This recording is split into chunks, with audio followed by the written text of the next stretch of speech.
Oke, assalamualaikum warahmatullahi wabarakatuh. Kembali lagi dengan saya, VK Rosilio Priantama dari kelas TU6D dengan NRP 0922040097. Jadi di video kali ini saya akan membuat tampilan lanjutan dari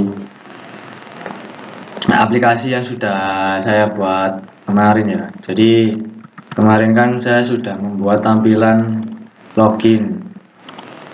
Nah, seperti ini dari aplikasi saya Codenesia. Nah, di sini saya ingin membuat tampilan lanjutan, di mana tampilan lanjutan ini itu menunjukkan paket-paket kelas coding yang disediakan di dalam aplikasi ini.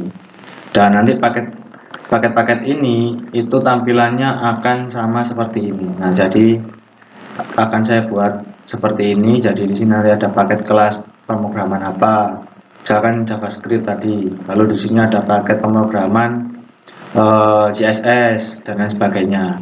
Nah, di sini saya sudah membuat satu seperti ini ya. Nah, ini paket kelas codingnya tutorial JavaScript.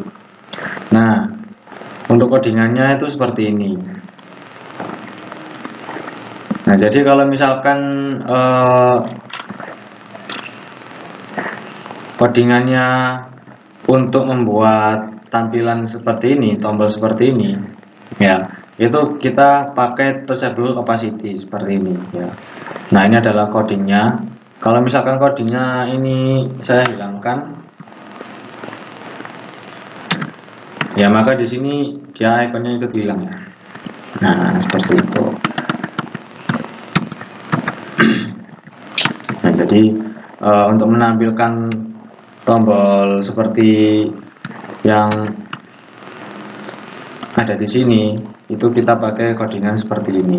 Nah, namun bagaimana kalau misalkan saya ingin membuat menu tambahan yang lain? Nah, pastikan ini kalau biasanya kita copy, ini saya copy ya, ini saya copy, terus saya paste di sini. Nah, maka dia akan membentuk daftar menu yang lain. Nah, seperti ini.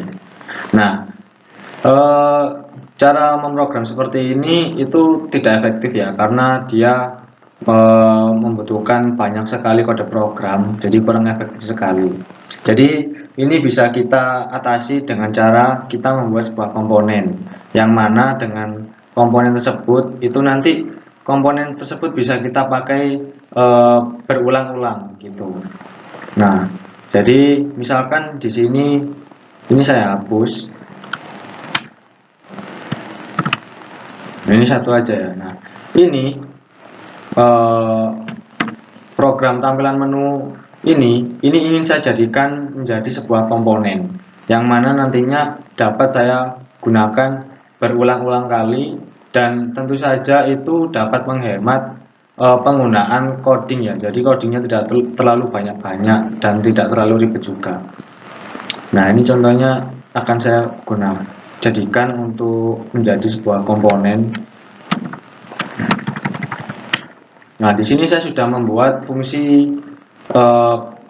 komponen, di mana komponennya ini saya beri nama paket seperti ini. Nah, ini kita hapus codingnya tadi, kita pastekan di sini seperti ini. Nah,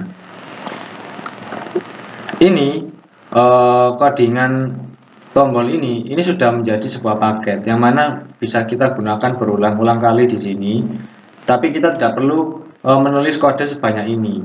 Kita cukup memanggil fungsi paket yang ada di sini saja. Nah, ini jadi misalkan ini saya save. Nah, di sini kan hilang. Cara untuk memunculkannya bagaimana? Nah, di sini tinggal kita panggil aja fungsi komponennya. Tadi kan namanya paket. Nah, ini kita panggil aja paket. Nah, seperti ini. Lalu kita save. Nah, dia akan muncul di tampilan karena di sini sudah kita panggil fungsi komponennya. Kalau misalkan kita ingin menambah fungsi menu lain, ya ini tinggal kita copy aja. Ini kita copy, ini kita paste. Nah, misalkan saya membuat 4 menu di sini. Ini kita save. Nah, dia akan muncul 4 menu. Nah, seperti ini ya.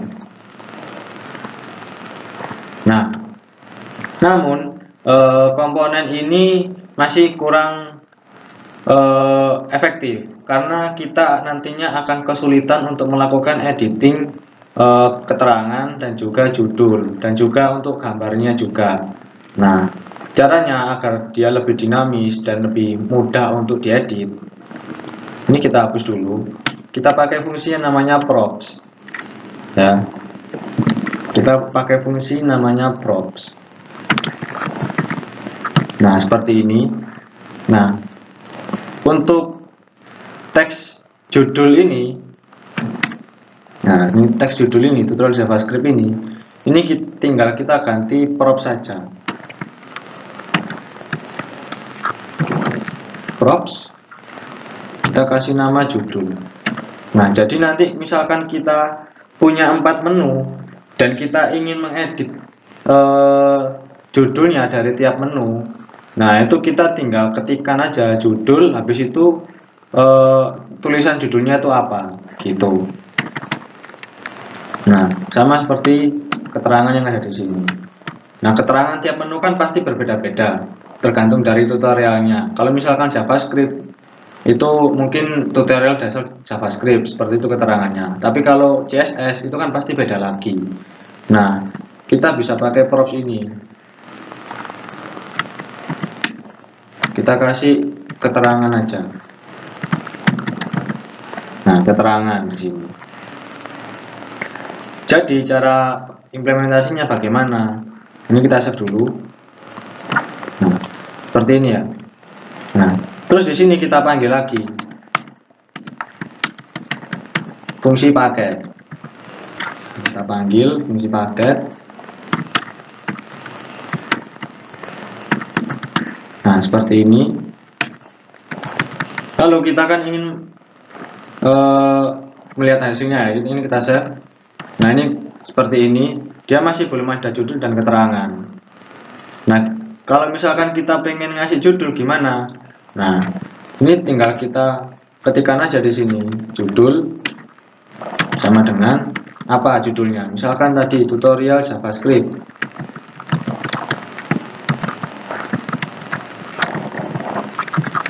Nah, seperti ini ya. Ini kita save. Nah, ini judulnya sudah keluar di sini, tutorial JavaScript. Lalu ketika kita ingin menampilkan keterangan bagaimana? Ya ini kita tinggal panggil aja fungsi keterangan. Nah, keterangan sama dengan, nah, keterangannya apa? Misalkan tutorial dasar.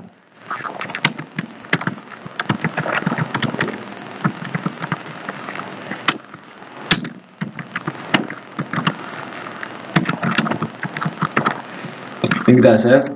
Nah, maka akan muncul keterangannya di sini. Seperti itu. Nah, ini kita copy, lalu ini kita paste. Kita save. Nah, dia akan muncul ya seperti ini. Nah, lalu kan tiap menu ini kan berbeda-beda ya tutorial pemrogramannya, tergantung dari bahasa pemrograman apa.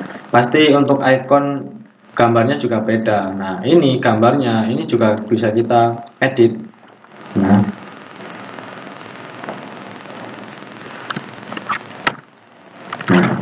ini kita kasih props dot gambar misalkan. Nah,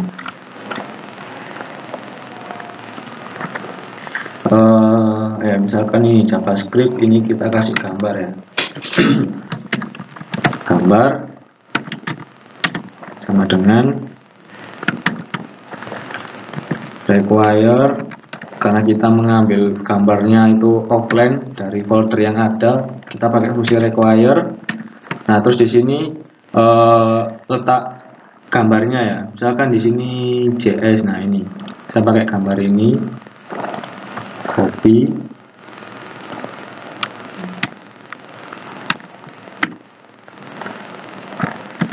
paste. Nah, seperti ini.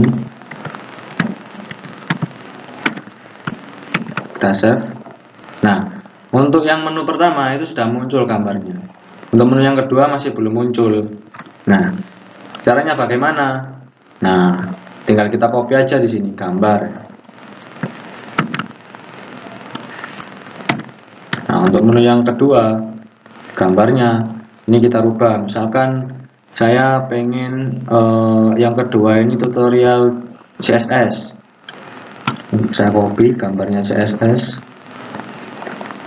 Nah, saya taruh di sini. Nah, seperti ini. Ini kita save. Nah, maka dia akan muncul gambarnya CSS. Ya, seperti ini. Nah, ini tinggal kita ganti aja judulnya. Karena kan ini tutorial CSS. Nah, jadi ini kita tutorial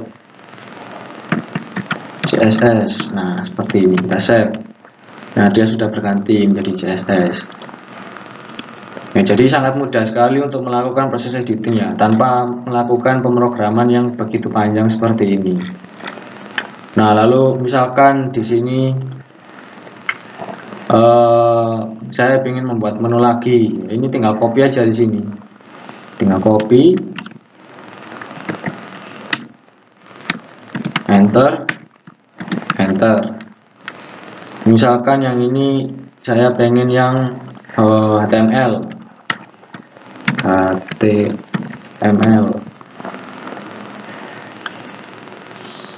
ini saya ubah HTML 5, yang ini CSS 3.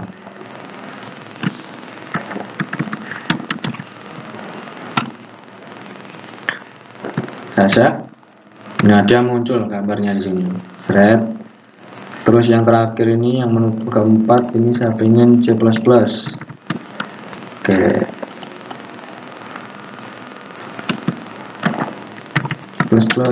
dengan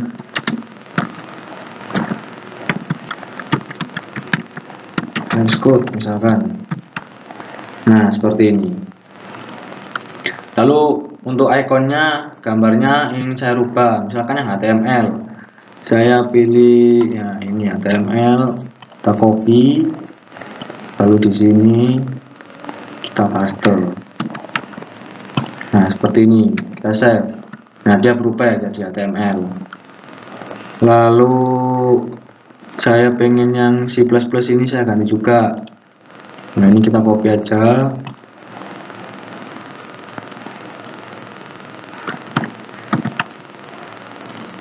Nah, kita save.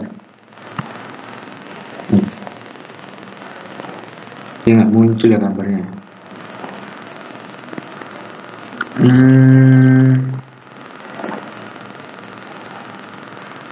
Oke, CSS.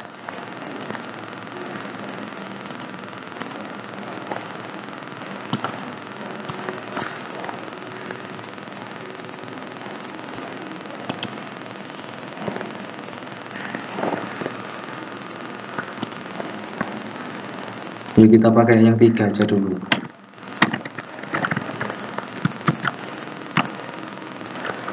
Ya, 3 menu seperti ini ya.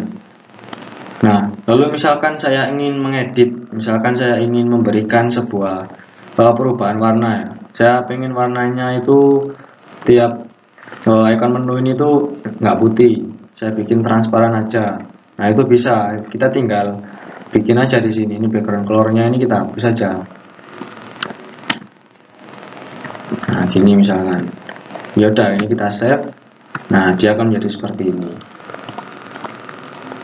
Ya, jadi gampang untuk perubahannya itu gampang sekali, sangat dinamis sekali. Jadi kita tidak perlu merubah satu-satu gitu, enggak. Cukup kita rubah di masternya di sini, di paketnya ini, maka nanti yang di bawah ini akan ikut berubah juga. Ya, jadi seperti itu untuk penggunaan komponen agar pemrograman kita di React Native ini jadi lebih mudah. Dan mungkin cukup sekian dari saya. Mohon maaf apabila ada kesalahan dalam perkataan, dan mohon maaf juga belum bisa menampilkan wajah dan hasilnya di Android karena kamera laptop saya bermasalah. Mungkin cukup sekian. Saya akhiri. Wassalamualaikum warahmatullahi wabarakatuh.